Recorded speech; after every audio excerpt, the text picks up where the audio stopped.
Peregrinos, a graça e a paz do Senhor Jesus. Peregrinos e forasteiros. Esse é o nome da série que nós iniciamos, uma série em Pedro. Por que peregrinos? Porque Pedro, mais de 3 vezes, ele chama os seus leitores, a quem ele dirige a carta, de peregrinos, de forasteiros. Irmãos, eu quero agradecer a presença da família, ela que está de Campina Grande, está lá na minha casa. Conheci esse ano no Sertão, na Juvep, o nosso irmão, a nossa irmã Ângela, nosso irmão José Alves, o seu filho Jonatas, a sua nora aqui que está conosco, Joyce, e Rodrigo, que eu acho que está aqui com as crianças.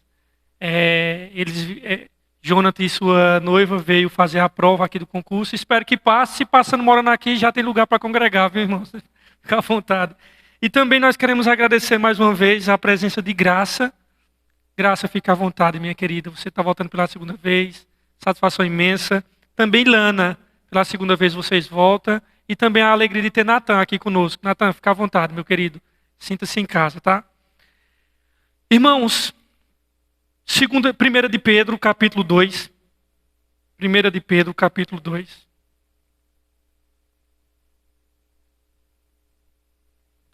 Primeira carta de Pedro, capítulo 2.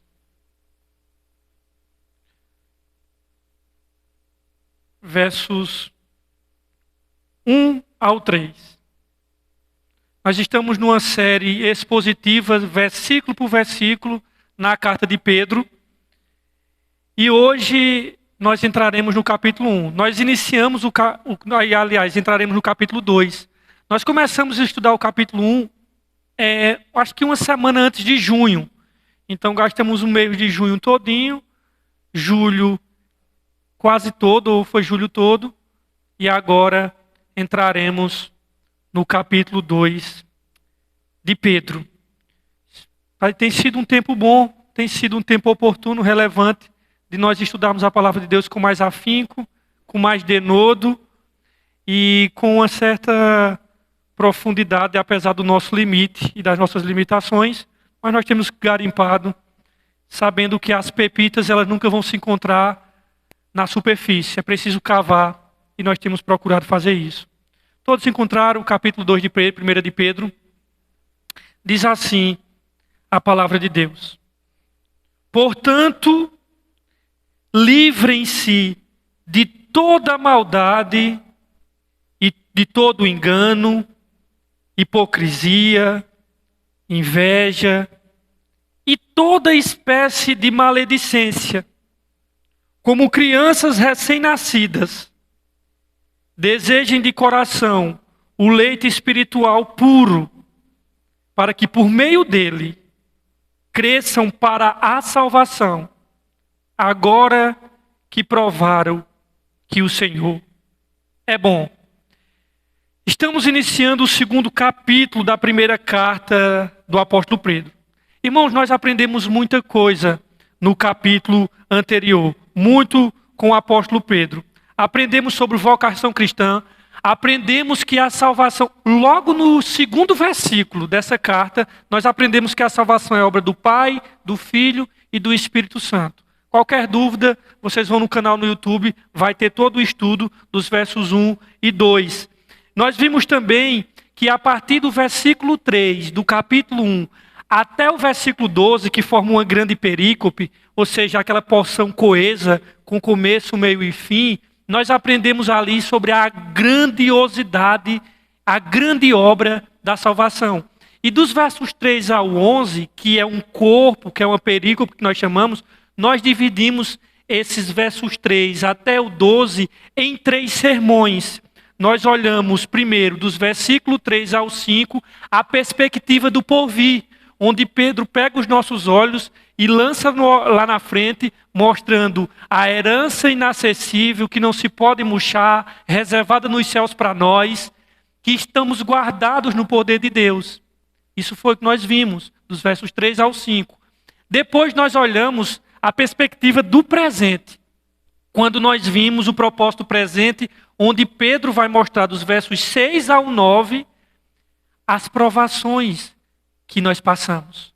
E nós vimos nesse texto, dos versos 6 ao 9, que fala sobre o presente, nós vimos que uma fé aprovada, ela é uma fé provada. Mas nem toda fé provada é uma fé aprovada. Mas nós vimos que a fé aprovada, primeiro ela vai ser provada. E Pedro usa a imagem do fogo do ourives que coloca o fogo, que coloca o ouro no fogo para ser provado. E Pedro diz que a nossa fé, depois que provada, é muito mais valiosa do que o fogo, do que o ouro. E aí nós fechamos a perícope dos versos 10 ao 12, mostrando o passado prescrutado, mostrando que os profetas do Antigo Testamento, eles vaticinaram, eles profetizaram acerca de Cristo. E o texto vai dizer que eles analisavam para ver e ministraram e investigavam para saber que tempo é que se daria essa chegada do Messias. E Pedro disse que eles profetizaram não para eles mesmos, mas para nós. E aí, a partir dos versículos 13, muda-se o assunto. Pedro deixa a salvação de lado e aí ele vai começar a mostrar as implicações da salvação. E aí onde ele vai sair dos indicativos, ou seja, os indicativos mostram o que eu sou em Cristo, e ele vai entrar a partir dos versículos 13 nos imperativos. E nós vimos isso. Nós vimos que Pedro, depois de iniciar o versículo 13, nós vimos que primeiro ele fala sobre a santidade dos peregrinos. Depois nós vimos que ele fala a santidade dos peregrinos, ele fala dos versos 13 até o versículo 16. Depois nós vimos no outro sermão que ele fala sobre o temor dos peregrinos, que vai dos versículos 18 até o versículo 20. E no último sermão nós vimos o amor dos peregrinos. Santidade dos peregrinos, temor dos peregrinos e amor dos peregrinos. Tudo isso são implicações da salvação que ele falou, do versículo 3 até o versículo 12. Até o versículo 12. Então, por que é que no último sermão Pedro pede para nós, peregrinos, amarmos uns aos outros? Amar, e ele usa duas palavras ali no grego, filéus, e ele usa a palavra ágape, amar os irmãos ardentemente. E a razão que Pedro dá para que nós amemos uns aos outros é porque fomos regenerados pela palavra de Deus. E isso nos dá o gancho para avançar no raciocínio dele e ele introduzir o que ele vai falar aqui nos versículos 2 a 3 que nós acabamos de ler. Desse versículo 2 a 3, irmãos, nós temos aqui uma quarta implicação da salvação. Por que eu falo quarta implicação da salvação? Porque as implicações dessa salvação ele vai falar a partir do versículo 13. Então a primeira implicação é essa. A santidade dos peregrinos, a segunda é o temor dos peregrinos, a terceira é o amor dos peregrinos e a quarta implicação é essa daqui. O crescimento espiritual dos peregrinos pela palavra de Deus. Então, a sequência é essa. Vocês foram salvos, isso ele diz no primeiros dos versos 3 ao 12, vocês foram salvos. Em decorrência disso, vocês devem ser santos. Por isso que ele diz, ser santo porque eu sou santo. E vocês devem andar em temor. Por isso que ele diz, andar em temor durante o tempo da vossa peregrinação. E vocês devem se amar, porque vocês foram regenerados pela palavra de Deus. E agora, no estudo de hoje, nosso sermão de hoje, vem essa quarta consequência. Busquem a palavra de Deus. Porque por meio delas, vocês foram regenerados, mas é por meio delas que vocês haverão de crescer. Nós sabemos que nós fomos regenerados pela palavra porque foi o último sermão disso. Por exemplo, ele vai dizer, no capítulo 1, versículo 23, ele diz, vocês foram regenerados não de uma semente perecível, mas imperecível, por meio da palavra de Deus. Então ele vai dizer que a palavra de Deus nos regenerou e agora ele vai dizer que por meio dessa palavra nós vamos crescer. Portanto, as consequências disso, como já vimos nos sermões passados, foi falado sobre o sangue de Jesus, foi falado sobre sua morte expiatória, Pedro então nos explicou sobre o amor dos irmãos que deve ser buscado entre nós com vigor. E aí você notou que como é que ele começa esse capítulo que nós lemos hoje? Como é que ele começa na de vocês? Portanto, ele começa assim. Portanto, você notou que ele começa com o importante portanto. Ou, a minha diz assim, portanto livrem-se. Algumas traduções trazem, portanto despojados, ou despojando-os, portanto, né? Esse portanto aqui, irmãos, é uma conjunção conclusiva. Isso significa que aqui não é um assunto novo. Não é um assunto novo, irmãos, que Pedro está introduzindo. Você deve estar pensando, nós entramos no capítulo 2, logo Pedro entrou no novo assunto. Não, aqui é uma conclusão do que ele vinha falando antes. Lembre-se que essas divisões de números, capítulos e versículos é só para facilitar a nossa leitura, mas elas não estavam lá inicialmente. Você sabe que isso foi depois, que isso foi uma bênção. Claro, isso é uma bênção, facilita a nossa existência. Mas era um rolo escrito só de uma coisa só. Portanto, aqui, quando ele diz, usa essa conjunção conclusiva, portanto, ele não está iniciando um novo assunto. Ele está aqui, na verdade, fechando uma conclusão do que ele vinha falando antes. E o que Pedro está dizendo é, você está convencido de que Jesus é o Cristo? Você está convencido de que Jesus, o Filho de Deus, morreu pelos seus pecados, veio ao mundo, morreu em uma cruz, ressuscitou e com seu sangue ele lhe lavou dos seus pecados? Ótimo, bem-aventurado, você é feliz. E agora Pedro está explicando para você, cristão, que tem algumas coisas envolvidas nesse nascer de novo. Pedro vai explicar para nós que tem algumas implicâncias que estão atreladas e envolvidas nesse fato de que nós fomos regenerados pela palavra de Deus. Tem coisas envolvidas aí. Tem algumas coisas envolvidas que Pedro vai deixar para nós que não são opcionais, viu, meu querido? São imperativos, são ordens. E esse chamado para ser filho de Deus, esse chamado para ser regenerado, existem algumas coisas que elas não são opcionais. Quando você é parte da família de Deus, o crescer espiritualmente não é opcional. Porque o ficar parecido com Jesus, que é esse processo de santificação, deve ser a própria alegria da salvação. Crescer e parecer com Ele. Então, quando o Senhor Jesus ele nos chama em relação à santificação, a um amor fraternal, como Ele vinha falando ontem, como vimos antes, como vimos na semana retrasada, Ele não deixa no ar a gente, como é que a gente vai fazer isso? Tipo, ame uns aos outros com amor ardente. Aí a gente diz assim, sim Pedro, como assim? Como é que eu devo fazer? Como é que eu devo amar os meus irmãos? Qual é o caminho que eu devo trilhar para crescer nisso, para crescer em amor na comunidade dos remidos, dos peregrinos? Ele não diz assim, não sei, se vira, dá teu jeito. Não, sei lá. Ele não faz isso. Ele nos aponta o caminho para esse crescimento espiritual em amor, em santidade e em temor. E ele vai dizer que esse crescer em amor, que ele falou no último sermão que nós vimos, ele acontece pelo despojar-se. A de vocês diz despojar-se? A minha, como eu estou usando a tradução NVI, diz assim, portanto, livrem-se. Veja que esse crescimento, meu irmão, para você crescer em amor, ele dá-se pelo despojar-se.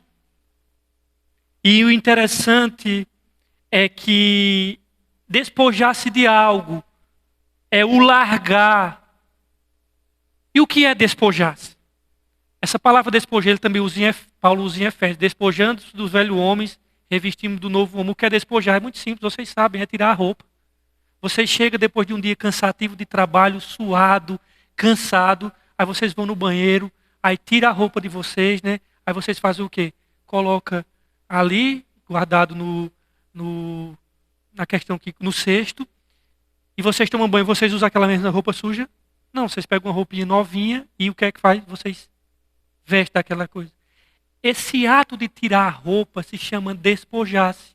E o que Pedro está dizendo aqui é que esse processo de crescimento espiritual, ele já começa nesse processo de despojar-se, despir-se, deixar para trás alguma coisa. O crescimento, irmãos, espiritual em Cristo, que a temática de hoje que Pedro nos mostra, sempre envolve abandonar algo de errado, sendo substituído por algo que é correto e bom. Por isso que ele diz, despise do velho homem, estou citando Efésios agora, e revistais do novo homem. Esse é o processo, irmãos. Às vezes nós pensamos que santificação é não, não, não. Santificação ela envolve duas mãos, duas vias. Eu deixo de fazer algumas coisas, mas também eu passo a fazer outras coisas. E nós temos uma noção muito errada de santificação, porque só é não fazer. Mas santificação não só envolve não fazer. Tem uma parte que ela é ativa, que envolve passar a fazer outras coisas.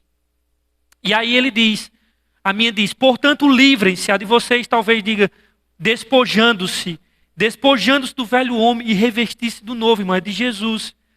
E Pedro vai dizer do que é que eu devo me despir, quais são as roupas contaminadas e sujas que eu devo tirar da minha vida. E o que é curioso é que ele dá um nome de algumas coisas contaminadas nos versículo 1, que eu devo, na realidade. Esses pecados mencionados aqui nos versículo 11, irmão, quais são os pecados? Maldade, não é aqui que ele diz no versículo 1, maldade, engano, hipocrisia, inveja e toda espécie de maledicência. Isso daqui, irmãos, são como roupas contaminadas, sujas, que precisamos remover da nossa vida. O novo homem que é refeito à imagem de Cristo, na vida cristã, a gente deixa algumas coisas e temos que deixar mesmo, irmãos. São coisas horrorosas.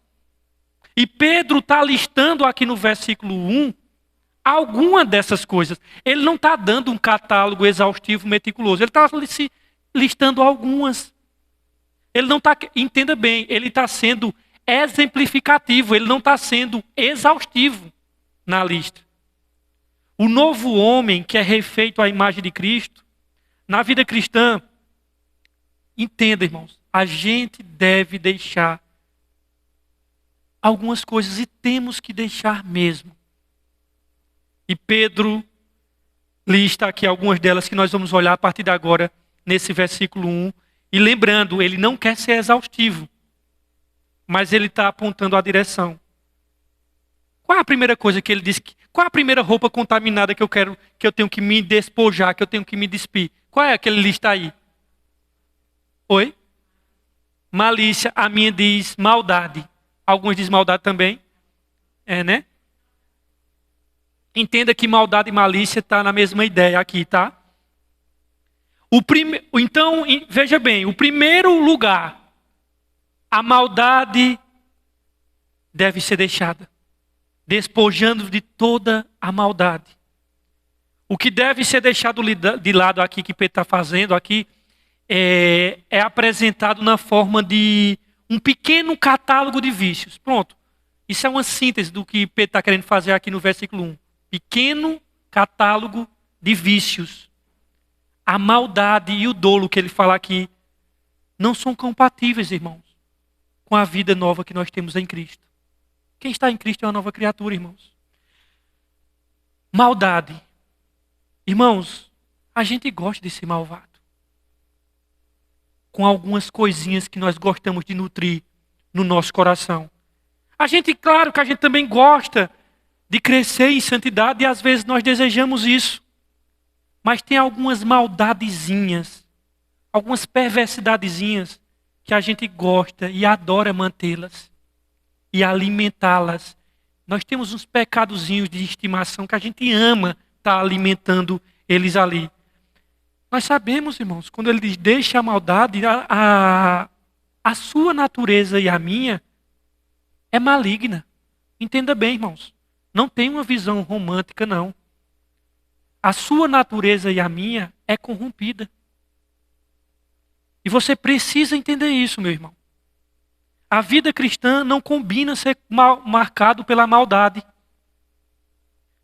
Não dá para que uma pessoa que recebeu o Espírito Santo, se tornou uma nova criatura, seguidor de Jesus, não dá para o cristão achar que pode ser guiado pelos instintos do seu coração. Pelos impulsos do seu corpo.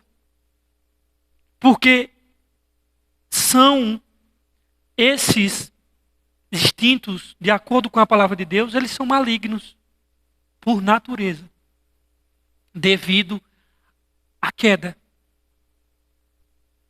Então, irmãos, você nasceu de novo, você nasceu da semente incorruptível, você foi regenerado pelo Espírito e agora você está no processo de substituir essas coisas ruins que estão no seu coração por coisas boas, por coisas corretas, que devem brotar no seu coração pela ação de Deus, pelo Espírito Santo e pela palavra de Deus. Se você seguir essa de correr atrás dos impulsos do seu coração, dos seus instintos, e achar que eu vou seguir o que o meu coração manda e eu vou seguir naquilo que os meus instintos e os meus impulsos e o meu coração diz. Você vai seguir, meu querido, numa direção muito ruim, viu? E eu digo uma coisa a você. Você não vai precisar de Satanás para destruir sua vida, não. Só basta o seu próprio coração. Não guiado, não iluminado, não orientado por Deus, ele já é suficiente para lhe destruir. Satanás só fica de camarote, tomando água de coco e olhando. Porque o seu coração, sem a ação de Deus, vai te levar para a destruição. Nós não somos corretos, irmãos, por natureza. Nós somos dolosos, cheios de engano. As intenções perversas aparecem até mesmo em coisas corretas que a gente pratica. Atitudes que parecem justas, mas que a gente faz dolosamente. Quando a gente traz a verdade, às vezes com o objetivo de destruir, às vezes a gente faz coisas boas por controle, às vezes a gente faz coisas boas por vaidade. Muitas pessoas fazem coisas boas por poder. A gente age dolosamente. E aí ele fala também de que a minha fala inveja. A de vocês trazem inveja também?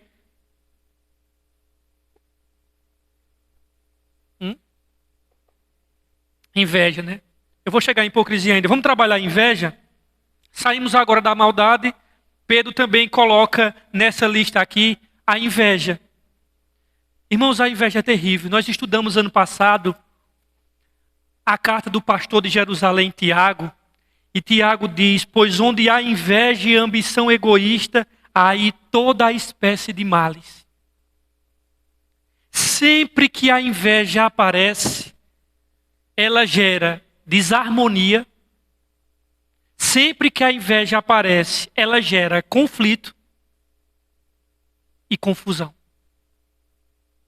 Todas as vezes que um relacionamento parece fora de ordem, você deve verificar se a possível causa desse caos não é a inveja ou a ambição egoísta.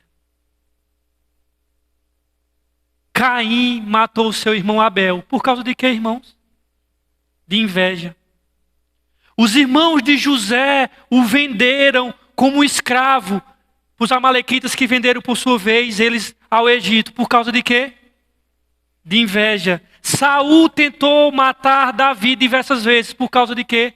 Da inveja, da popularidade de Davi. Até no grupo dos apóstolos, irmãos, a inveja subiu a cabeça. Quando Tiago e João chegaram e Jesus disse: deixa que nós sentemos um à tua direita e outro à tua esquerda no teu reino. Os demais ficaram... Não é o que estou dizendo não, irmãos. É a Bíblia que está dizendo que os demais ficaram tomados de inveja. Só é você vir tomar essa nota de rodapé e quando chegar na sua casa você lê Marcos 10:41. Eu estou falando de pessoas que andaram com o mestre 3 anos e meio. Vocês têm noção disso? Até na última ceia, os discípulos disputaram lugares de honra, de acordo com Lucas 22:24. A Bíblia, irmãos, afirma claramente que os líderes religiosos de Israel condenaram Jesus à morte porque o invejaram. Tiveram inveja dele profundamente. Irmão, não brinque com isso não. A inveja contamina seu ser interior e afeta tudo ao seu redor. Queridos, eu me converti em 2009. Eu já tenho uma caminhada boa com o Senhor. Eu já vi todas as pessoas confessar todo tipo de pecado, mas eu nunca vi alguém dizer: Rafael, ó, eu tô ligando aqui para tu orar por mim, bicho, porque eu penso um bicho invejoso sou eu, bicho. Ore por mim, meu irmão, que eu tenho um pecado de inveja. Não, irmãos. Os homens no alto da sua babaquice, eles dizem assim: irmãos, eu tenho uma fraqueza, minha fraqueza é mulher. Tá pensando que é quebrantamento ali? É? Aquilo não é quebrantamento, não. Ele está querendo dar uma de garanhão, sabe? Aí diz assim: ele está orgulhoso daquela vaidade. O outro diz assim: não, eu sou explosivo, eu sou cabeça quente. Aquilo nem é uma confissão de pecado, aquilo é uma confissão vaidosa. Eu nunca vi ninguém dizendo assim: meu irmão, pense num bicho invejoso, sou eu. Isso nos humilha. Isso nos coloca lá embaixo. É todo mundo caladinho e ninguém tem coragem de confessar pecado de inveja. Nunca vi na minha vida alguém confessar: irmão, ore por mim, porque a inveja está grande aqui no meu coração. É um pecado que todos têm e ninguém confessa. Se você tem Cristo, você entende que ter Cristo é incomparavelmente melhor que qualquer outra coisa, irmão. Você entende isso? Se você tem o perdão dos seus pecados e a vida eterna em Cristo, por que você precisaria ter inveja do mundo? Ou de alguém? Me responda, meu irmão. Me diga alguma coisa aí que você precisa ter inveja se você tem Cristo Jesus, o Rei da Glória. A não ser que ele não seja grande aos seus olhos. Me diga, irmãos. Tu fosse perdoado, filho de Deus, logo a eternidade está logo ali. Irmão, a eternidade está logo ali. Logo ali a gente vai entrar logo nela. E eu pergunto a você: precisa ter inveja de quê, meu irmão? Ah, de dinheiro? É sério mesmo, brother? De saúde? De uma situação familiar? Você precisa ter inveja? Nós não precisamos ter inveja. Sabe por quê, irmãos? Nós temos a Cristo. Nós temos tudo, irmãos. Quem tem tudo vai ter inveja de quê, meu Deus? Você tem algo, irmão, superior a qualquer coisa que esse mundo possa oferecer. Mas a gente tem inveja. E às vezes a gente é corroído por ela. Mas ele não só fala de inveja, ele fala de dolo ou engano. Vocês dizem dolo ou engano? Engano, né? Engano. O engano aqui, irmãos, é o espírito traiçoeiro, que não hesita em usar meios questionáveis para sobressair-se ou obter vantagens. Mas ele não só fala de engano, ele fala de hipocrisia, né? No versículo 1 diz assim: engano, e a minha logo em seguida diz hipocrisia. E o que é hipocrisia, irmãos? Nós falamos um pouco já no último sermão. Hipocrisia é fingimento. Quando ele diz assim, amai, né? Quando nós olhamos o último sermão sobre o amor dos peregrinos na comunidade entre eles, né? Que ele diz assim que vocês devem amar sinceramente aos outros, né? E não de maneira fingida. Ele fala aqui de hipocrisia. Hipocrisia é fingimento, ou seja, é colocar uma máscara. Essa é a ideia do teatro grego, de onde foi oriundo dessas palavras hipócrita, do ator. É vestir um capuz para ocultar a verdadeira identidade. Em uma certa medida, todo ser humano ele é hipócrita. Por quê? Porque quando eu passo a falar mais do que eu faço, eu já sou hipócrita. Todos nós, em uma certa medida, usamos máscaras douradas. Mas tem uns que usam ela muito grande, parecendo os papangus lá de Bezerros. E um dessa máscara dourada cai. Então, é vestir esse capu para que eu possa ocultar a verdadeira identidade. É fazer da vida um palco para representar um papel, buscando aplausos. E ele finaliza essa pequena lista de catálogo de vícios com a palavra maledicência. A de vocês trazem maledicência? É, né? Maledicência ou murmuração. O que é isso aqui, irmãos? Aqui é calúnias. A maledicência envolve calúnias, fofocas, críticas. São palavras ruins, como acho que foi desde que falou, murmuração. São palavras ruins. Irmãos, nós estudamos Tiago mais de 3 vezes, em partes diferentes da carta de Tiago, irmãos. É impressionante quanto a Bíblia fala disso. De fofoca, de críticas maldosas, de calúnias, palavras ruins. É impressionante como a Bíblia bate nisso e é impressionante como a gente não leva isso a sério. A inveja e a maledicência são irmãs gêmeas, são irmãos gêmeos. Boa parte das pessoas que falam mal da outra tem um pouco de inveja, irmãos. Tem uma pitada no mínimo ali. Essas coisas, o povo de Deus tem que deixar de lado, irmãos. Nós, povo de Deus, como ele vai dizer aqui, nação santa, nós devemos, essas coisas têm que ser deixadas de lado pela igreja de Cristo. Não dá, irmãos, para seguir Jesus, amar Jesus e continuar sendo invejoso, doloso, maledicente, mal. Não dá para seguir Jesus e continuar com essa lista, irmãos. E aí, como é que Pedro diz? Porque ele está dando a lista. Mas como é que a gente abandona, irmãos, essas práticas? Como é que nós pegamos essas roupas contaminadas e se despimos dela, despojamos dela? Pedro vai dizer agora no versículo 2. Ele diz assim: como crianças recém-nascidas,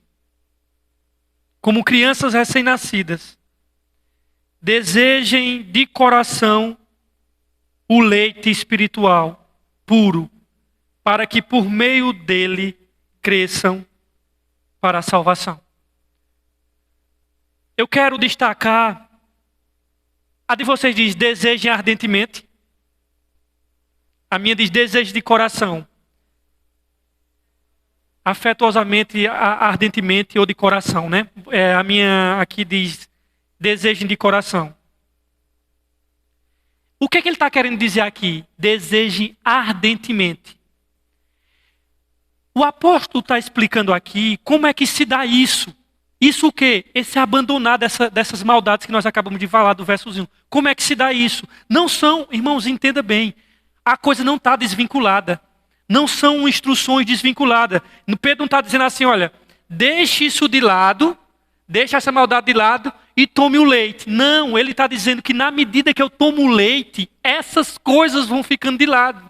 Se eu não me alimento do leite, que nós vamos ver que é a palavra de Deus, essas coisas não ficarão de lado. Mas na medida que eu me alimento do leite, que é a palavra, é na medida que eu me alimento que essas coisas vão ficando para trás, irmãos. E essas coisas ruins, quando Pedro diz, é assim que acontece. Por meio desse desejo de coração, por meio desse desejo ardente, e o consumo do leite genuíno é que o erro vai sendo deixado de lado, irmãos. É que a gente vai se despojando do velho homem. É que a gente vai abandonando velhos caminhos. Na sessão anterior, Pedro havia falado de sermos regenerados pela semente incorruptível. E agora Pedro vai mostrar que esses recém-nascidos, metaforicamente falando, foram gerados pela palavra. E eles precisam de leite. Bebês precisam de leite, irmãos. A metáfora aqui, ela é muito rica, irmãos. Ele está usando metáforas. Ele está criando cenas na nossa mente. E a metáfora ela é muito rica, porque Pedro, para dizer assim, olhe, deseje a palavra. Aí ele vai dizer assim, para nós fazer entender, como é que eu faço para que eles possam entender esse desejo? Aí ele pega a ideia de uma criança que mama nos seios da mãe. E essa metáfora é muito rica, do bebê que quer o leite materno. E ele diz isso como o desejo do remido pela palavra de Deus. Sendo que o leite que Pedro está falando aqui é espiritual. É a palavra de Deus. Queridos, vocês já viram um recém-nascido desejando leite? Eu estou com um sobrinho de 3 meses. Irmãos, ele não espera, não é daqui a pouco, não é daqui a um momento, não, é agora. Ele sabe que ele precisa daquilo, é um desespero só. Os bebês recém-nascidos, eles agem como se a sua vida dependesse da próxima refeição. O que Pedro está dizendo é que assim também os remidos devem mostrar ânsia pela palavra de Deus. Devemos ter fome, irmãos, da palavra de Deus, desejá-la ardentemente. Assim como os bebês se alimentam com regularidade, nós também devemos beber regularmente o leite da verdade. Ao nascermos, irmãos, e eu estou falando aqui ao nascermos fisicamente, nosso nascimento físico nesse mundo, nós necessitamos daquilo que Deus nos criou para necessitar, o leite materno. Veja, nós precisamos de leite materno. Nós precisamos de leite, irmãos. Magno, tu projetou a imagem das crianças? Está aí. Essas criancinhas aqui, daqui a pouco eu vou falar sobre essa questão da Parmalat, que eu acho que vocês lembram. Veja, assim como as crianças precisam de um leite materno, irmãos, nós, remidos, precisamos desse leite espiritual para não definharmos. Agora, por que é que nós precisamos desse leite? Por que é que nós precisamos desse leite? Né? Porque às vezes vê aquela criancinha, essas criancinhas fofinhas aqui, e diz assim, essas daqui, irmãos, elas são fofinhas. Mas nós precisamos de leite, não é porque nós somos fofinhos não, irmãos. Sabe por quê? Nós precisamos de leite porque nós somos, por natureza, odiosos, vis, filhos da escuridão, por natureza. Gente que ama as trevas. Mas a palavra de Deus diz que tem um leite que nos serve bem, que nos acalma e que nos nutre e que nos faz crescer. Veja que não é Pedro que está dizendo que os leitores da carta são imaturos. E eu quero que vocês, irmãos, aprendam isso, sabe? Tem muita pessoa boa de Bíblia, boa mesmo, irmão. Pessoas que eu até admiro. Mas que quando interpreta esse versículo 2 de Pedro, ele diz assim, que essas pessoas a quem Pedro estava escrevendo eram pessoas que eram novas convertidas, porque Pedro está falando que eles têm que se alimentar de leite. Irmãos, veja bem. Pedro não está dizendo que os leitores da carta dele são imaturos. Esse não é o ponto. Tem outra parte das Escrituras, que é 1 aos Coríntios, capítulo 3, versículo 2, onde Paulo faz uma crítica aos irmãos que estão no leite. Ele diz assim, eu estou alimentando vocês no leite, mas na verdade vocês deveriam estar comendo, era comida sólida. Mas vocês não aguentam, eu estou dando leite a vocês. Ali sim ele está falando de imaturidade. Aqui não, queridos. Então quando você vê alguém interpretando esse texto assim, querendo vincular, né? Porque Pedro diz, Paulo realmente está criticando lá os coríntios, não, vocês espiritualmente, vocês são meninos, pô. Eu queria alimentar vocês com sólido, mas ainda estou dando leite a vocês. Lá é. Aqui não, querido. Só pelo fato de falar leite e lá falar leite, não é a mesma coisa, entendeu? Aqui, não é que Pedro está dizendo que os camaradas aqui são imaturos. Veja que Pedro não está dizendo que os seus leitores da carta são imaturos. Esse não é o ponto, tá? Tem outra parte da Escritura que é isso. Não é isso que está acontecendo aqui. O que Pedro não está chamando esses leitores de imaturo. A sua comparação aqui é outra, meu amigo. É outra. Aqui a comparação é alguém que precisa de algo que deseja ardentemente. E esse algo, e sabe disso. Essa comparação. Então, alguns usam esse texto de forma equivocada, dizendo que esse texto se refere a novos convertidos, e que o novo convertido toma leite, e o maduro na fé come carne. Aqui não, brother. Em outro lugar, Coríntios eu aceito, e em Hebreus também. Aqui não. Aqui não é, esse não é o ponto do texto. Não é o ponto. Aqui é que nós devemos, na realidade, ter desejo, ter ânsia, anelo pela palavra de Deus. Meu amigo, meu sobrinho de 3 meses, meu irmão, que fúria, que vontade, que força daquela figura desse tamanho ali, querendo comer. É choro, é anseio profundo, reclamação, cara feia, todo mundo fica sabendo que ele já está com fome. Esse menino está com fome. Ele já quer o seu mamazinho. E o remido, irmãos, o que Pedro está dizendo é que o remido deveria ser assim, com a palavra de Deus. Quem é pai aqui sabe o desejo, o do desespero de uma criança recém-nascida por alimento. Não é isso, irmãos? Esse é o ponto.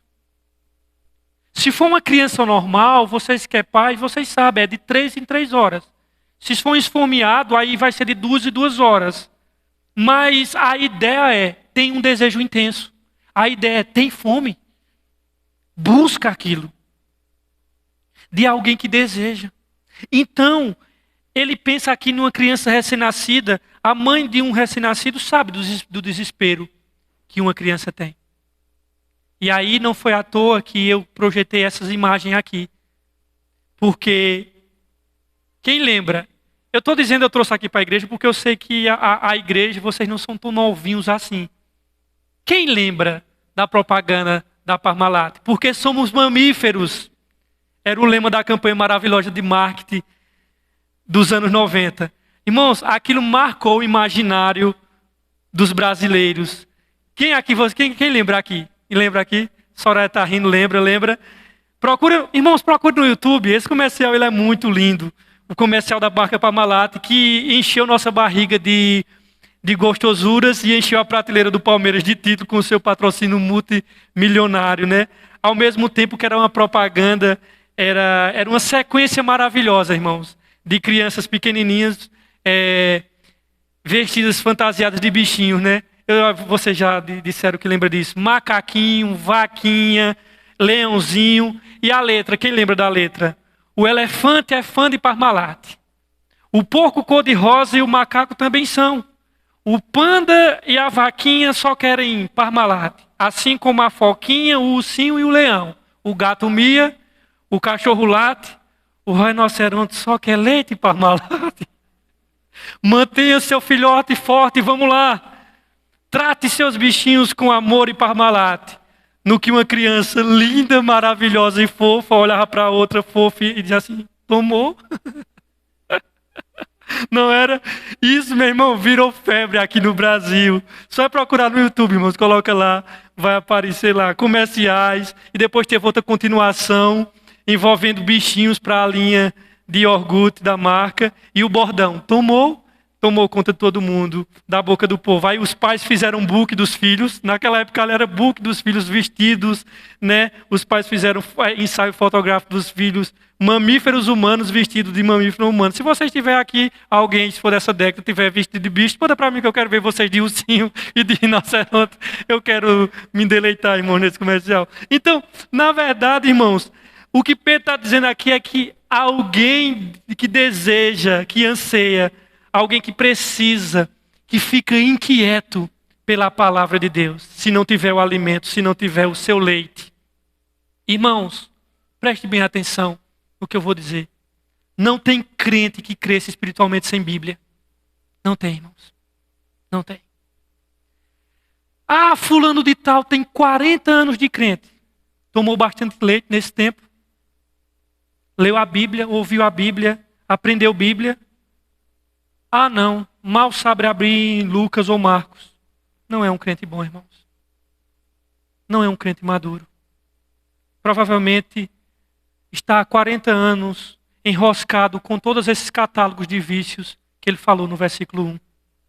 Não tem crescimento, irmão, se não tomar o leite. Eu pergunto a você nessa noite, você tem desejado esse leite? Você só toma esse leite uma vez por semana, irmãos, quando vem aqui no sábado ou no domingo? Ou você toma esse leite todo dia e você sente anseio por esse leite? Se você não bebe esse leite, irmãos, não é de se admirar que você tenha enorme dificuldade com inveja, com maledicência, com maldades diversas. Não é de se admirar. O único jeito de você deixar o engano desse mundo é por meio da palavra que não traz engano, irmãos. Não tem jeito. E como é que é a característica desse leite aqui? Ele diz, como criança recém-nascida, deseja o leite espiritual. Como é que ele é? Puro, genuíno, né, irmãos? puro, genuíno. O que é que ele quis dizer aqui que por puro, genuíno? É que não há mancha nesse leite. Não há erro, irmãos. Não é aquele leite que a gente compra com água oxigenada. Leite falso não ajuda, irmãos. E lembre aqui que ele está falando metaforicamente, é espiritual. Então eu quero dizer que falsa teologia não ajuda. Teologia da libertação não ajuda. Teologia da prosperidade não ajuda. Teologia coach não ajuda. Nada disso vai ajudar você a ser desenvolvido espiritualmente nesse caminho da salvação. Não vai, irmãos. Sabe o que é isso aí tudo para você? Água com cal. É água com cal, fingindo que é leite. E tem muita gente tomando. Sabe o que é que vai acontecer? Você vai passar mal, se você tomar desse leite. O verdadeiro alimento, irmãos, é escritura. É palavra de Deus. De preferência, pregação expositiva, versos por versos, que é o mais saudável para a igreja. E aí, irmãos, quando a palavra de Deus verdadeiramente está sendo pregada e interpretada e o Espírito Santo está agindo, duas coisas devem acontecer. Quando alguém está pregando a palavra verdadeiramente. Uma delas é o ensino. Mas se você veio aqui só à procura de ensino e só à procura de encher seu cérebro, você vai sair daqui vazio, meu amigo. Vazio, vazio. Porque eu digo uma coisa a você, não é só ensino. A palavra de Deus não só traz entendimento, a palavra de Deus só não traz consciência. A palavra de Deus tem que fazer algo em você, tem que operar alguma coisa dentro de você, meu irmão. A palavra de Deus precisa fazer algo milagroso aqui dentro. Tem que transformar você. Não é apenas intelecção. Passa por intelecção. Passa pelo intelecto. Mas não é só isso. Ela vem transformar, meu amigo. Algo dentro tem que modificar com a palavra de Deus. A palavra de Deus é o meio de Deus alimentar o seu povo. É o meio de transformar o seu povo.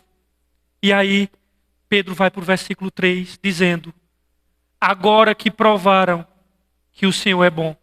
A de vocês diz: se já provaram que o Senhor é bom? Eu quero dizer que esse se não é questão de dúvida. Ele poderia ser traduzido por já que provaram que a palavra de Deus é bom. Quando Paulo diz assim: se Deus é por nós, quem será contra nós? Paulo não está dizendo assim: se Deus for por vocês, se Deus caso for por vocês, romanos, a quem eu estou escrevendo, se Deus for, então quem vai ser? Não, ele está dizendo assim: já que Deus é por vocês, quem vai ser contra? Então, quando ele diz assim, a NVI ela já facilita, ela diz assim: agora que provaram, né? Então, as traduções que trazem se, esse se aí, não estou dizendo que está errado, mas não é de dúvida. É um já que provaram que o Senhor é bom. Irmãos, quando Pedro diz assim: agora que provaram que o Senhor é bom, ele está terminando aqui com o trecho, fazendo uma citação do Salmo 34. Provai e vede que o Senhor é bom. Devemos saborear, irmãos, a bondade de Deus, da mesma maneira que desejamos ardentemente o leite genuíno da palavra. Quem recebeu a vida nova de Deus, no novo nascimento, saboreou que o Senhor é bom. Provai e vede que o Senhor é bom. Na palavra, irmãos, nós degustamos que o Senhor é bondoso.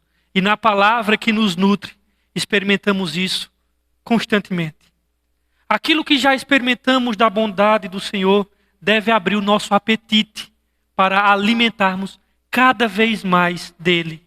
Deus já adoçou, irmão, sua boca com o mel da palavra. Mais doce que o mel é tua palavra.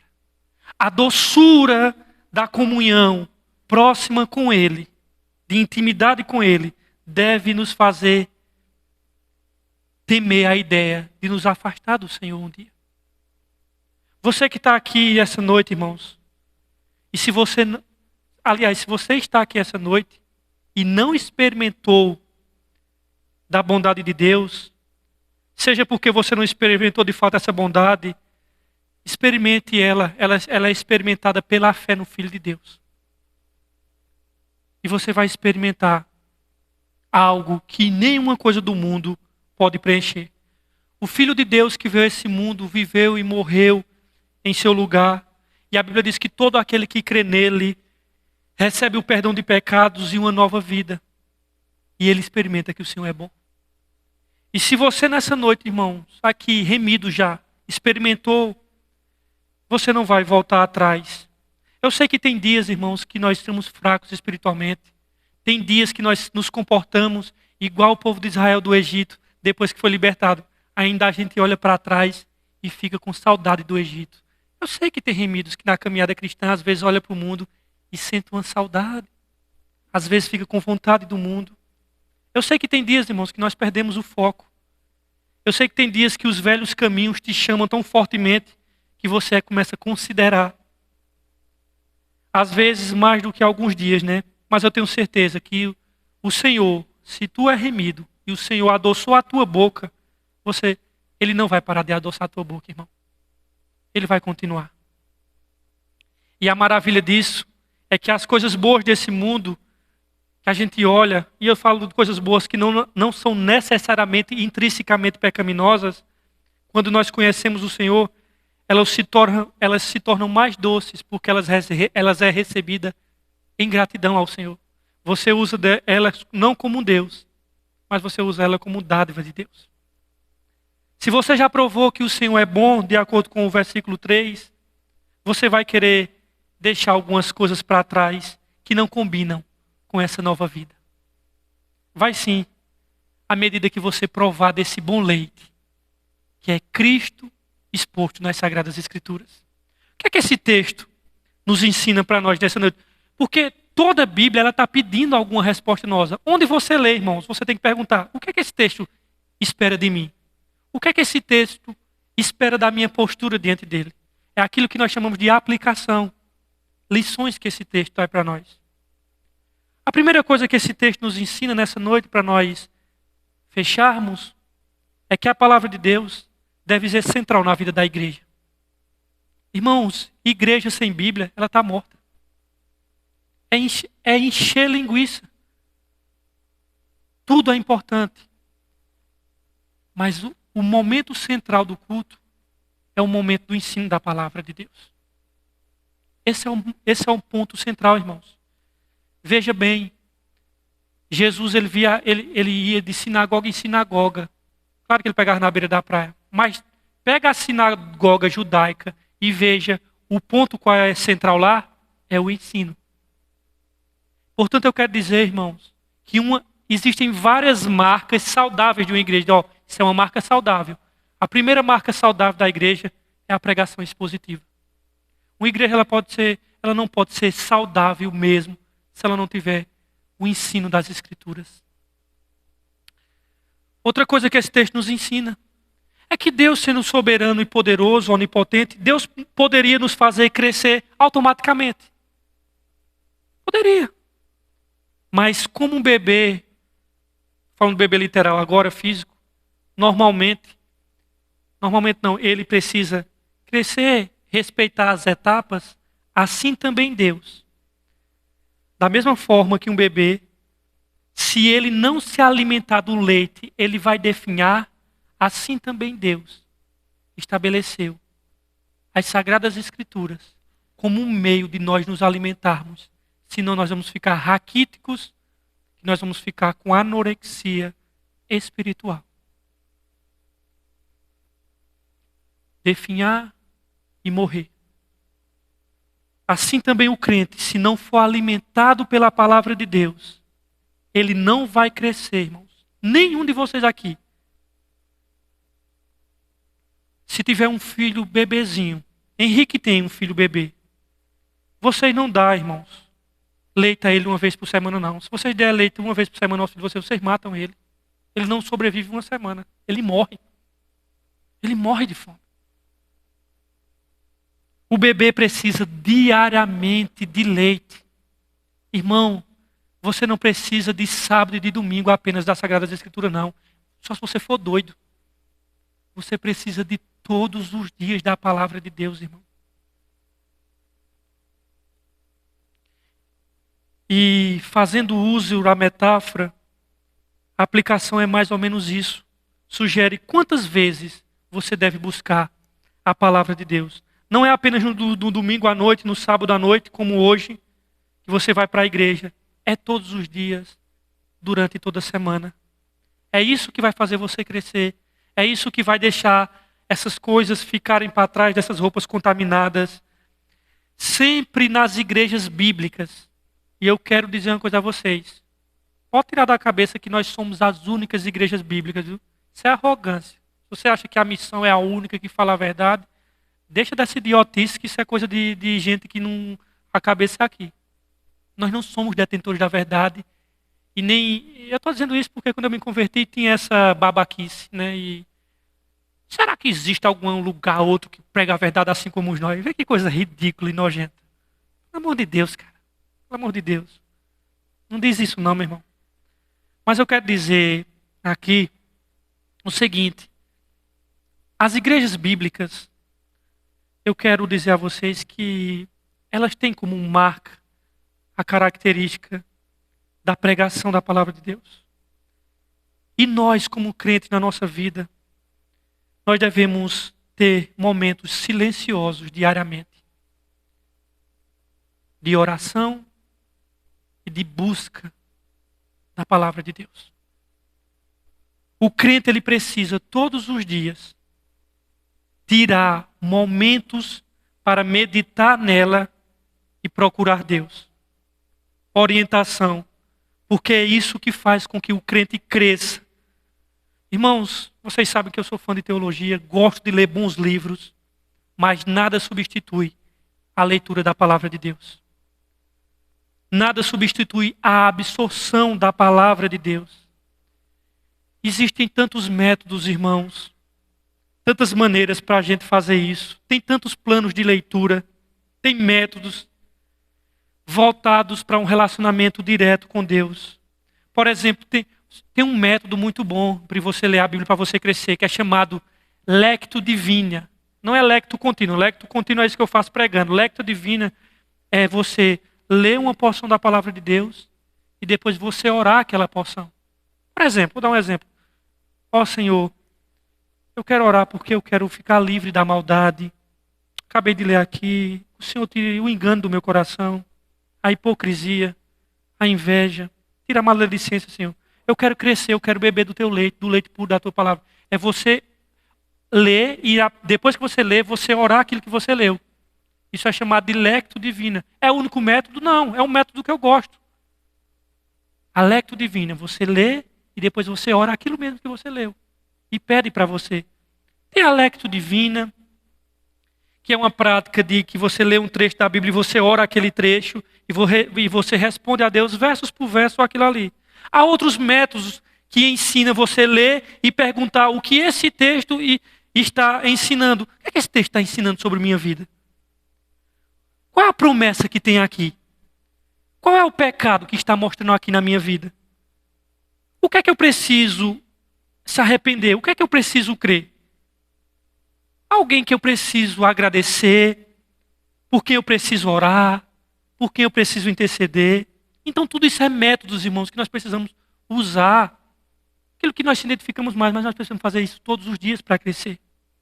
Então não faltam métodos, não faltam oportunidades. Hoje existem dezenas de versões bíblicas disponíveis de estudo, livros devocionais. Então se você não cresce, você não tem desculpa, irmão. Se você não cresce espiritualmente, não tem desculpa nenhuma diante de Deus.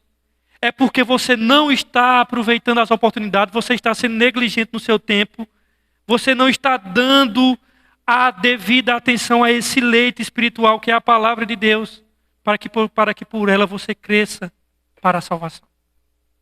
Se você quiser, eu posso indicar livros devocionais. Álvaro, por exemplo, está fazendo um devocional em um livro muito bom que eu indiquei. Irmãos, eu posso ajudar vocês nisso. Se você não sabe fazer um devocional, não tem problema, irmãos. Não tem problema, a gente vai aprendendo com o outro. Aprender a fazer um devocional, o que é um devocional. Mas procure, irmãos, isso diariamente. Porque você não vai crescer. E pode ter certeza. Você diz assim, não tem problema também não crescer. Tem, irmãos. Tu vai estar com um monte de roupa contaminada sobre tu. Inveja, maledicência, malícia e uma série de coisas sem que tu saiba. Crescer, irmãos, é um imperativo, é uma ordem. Deus abençoe. Semana que vem nós continuaremos expondo Pedro.